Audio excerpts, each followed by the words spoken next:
दोस्तों, एक गांव में तीन लड़के रहते थे। राम, श्याम और राजू। तीनों के पिता काफ़ी अमीर थे। तीनों का बचपन बहुत अच्छे तरह से गुजरा था। उनके माता पिता कभी भी उनकी कोई भी मांग को अनदेखा नहीं करते थे। राम के पिता सरपंच थे। श्याम के पिता एक कारोबारी थे और राजू के पिता एक किसान जमींदार थे। छोटी उम्र से ही उन सबको लाड प्यार से रखा गया। उनको मेहनत का पता था और ना ही उनके समय की परवाह थी। अक्सर वो सारा दिन बस घूमते रहते थे। नशे और अन्य भोग विलास में डूबे रहते थे, जिससे उनके गांव वाले भी दुखी थे।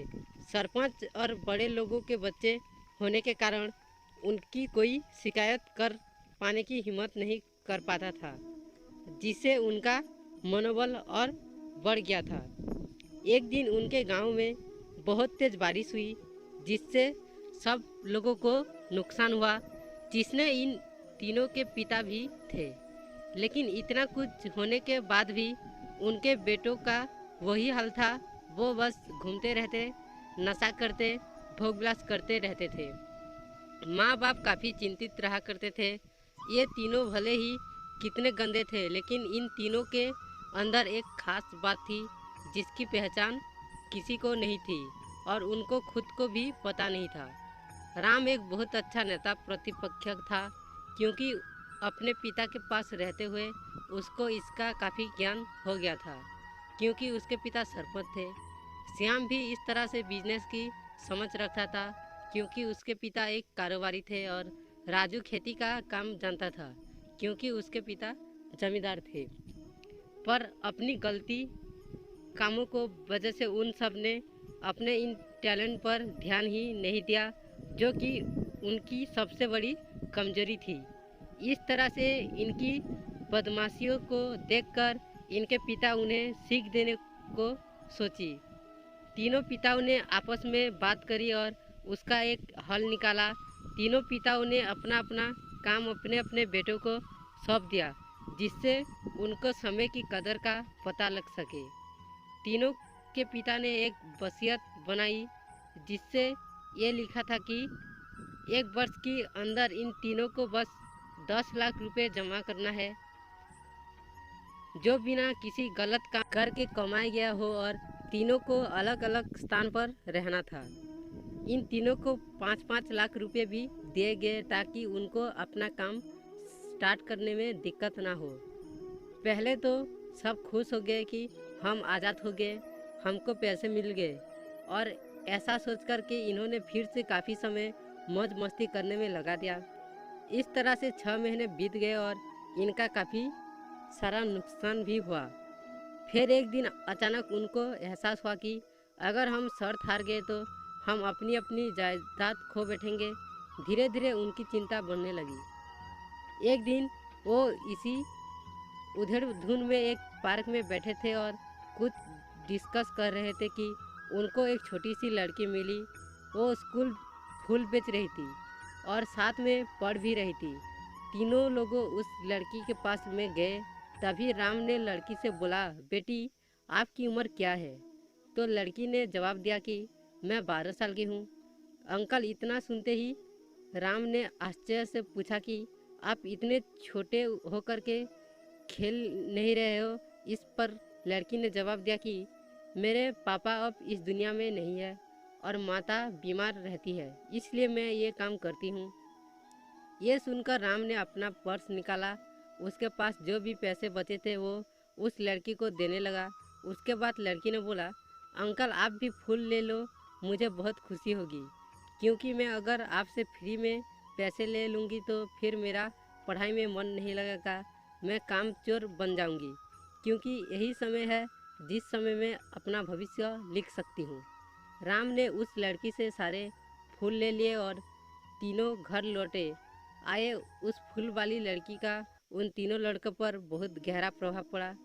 रात भर उन तीनों ने उस बच्ची के बारे में सोचते रहे और उन्हें एहसास हुआ कि वो तीनों कितने गलत थे।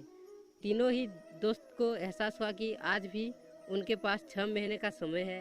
अपने पिता के दिए गए काम को पूरा करने का और भविष्य बनाने का। इसी दौरान सबने सोचा कि अगर बचे हुए समय का सही उपयोग करें तो अभी भी बहुत कुछ किया जा सकता है। इस तरह बाकी दोस्तों ने भी सोचा और दूसरे समय में आकर काम तलाशने लगे, पर उनके शर्त में एक शर्त ये भी थी कि उनको जो भी काम करना है वो अपनी पहचान बताए बिना करेंगे, जिससे ये साफ था कि उनको काम नहीं मिला। और जब काम नहीं मिला तो उन्होंने सोच लिया तो अब वो अगर कुछ भी करेंगे तो अपने गांव में जाकर ही काम करेंगे। भले ही उनके पिता कुछ भी सोचे, लेकिन फिर भी अपने गांव में जाएंगे और अपने गांव में कुछ नए काम करेंगे, भले ही उनको अपने पिता के वसीयत ना मिले। तीनों लड़के अपने गांव में फिर से आए और अपने अपने पिताओं से जाकर के मिले और उन्होंने अपने अनुभव के बारे में बताया और बोला कि वो आगे से ऐसी गलती नहीं करेंगे और वो उन्हें माफ़ कर दे। लेकिन पिता तो शर्त पे ही अड़े थे। लड़कों को कोई दया नहीं मिली। तीनों को फिर से दुख हुआ कि तीनों को अपनी गलती की एहसास होने के बाद भी उनके पिता उनका सपोर्ट नहीं कर रहे हैं। और फिर से वो रात भर सोचते रहे कि अब क्या किया जाए। तीनों ने मिलकर एक स्कीम निकाली। राम अपने मित्रों के साथ में मिलकर लोगों की प्रॉब्लम को सुलझाने लगा, जिससे उसके गांव की समस्या का ज्ञान हुआ।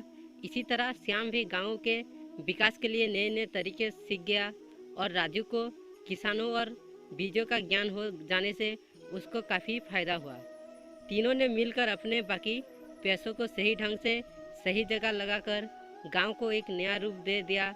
उनकी कड़ी मेहनत से गांव के लोग क्या दूसरे शहरों के लोग भी उनकी तारीफ करने लगे। उनका गांव तरक्की करने लगा।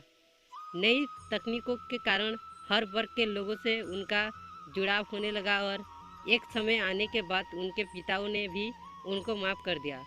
इस तरह से दोस्तों उन तीनों को समय की कीमत का अंदाज़ा हुआ कि पहले वो कितना समय बर्बाद कर रहे थे, लेकिन जब से उनको समय की कीमत का अंदाज़ा हुआ तब से उन्होंने समय को बर्बाद नहीं किया और काम करके पैसा कमाया, नाम कमाया और ये सीखा ईमानदारी से ज़िंदगी कैसे जीते हैं। दोस्तों कुल मिलाकर कहने का मतलब यह है कि आप सभी समय को बर्बाद ना करें। अगर ये समय आपके हाथ से निकल गया तो कुछ नहीं कर सकते हैं। और हाँ, समय के पास इतना समय नहीं है कि वो आपको दोबारा समय दे। समय बर्बाद करने का 1000 तरीका है, लेकिन आप ऐसा कोई तरीका चुनिए जो आपकी ज़िंदगी बदल दे, इस समाज की ज़िंदगी बदल दे, इस देश का भविष्य बदल दे।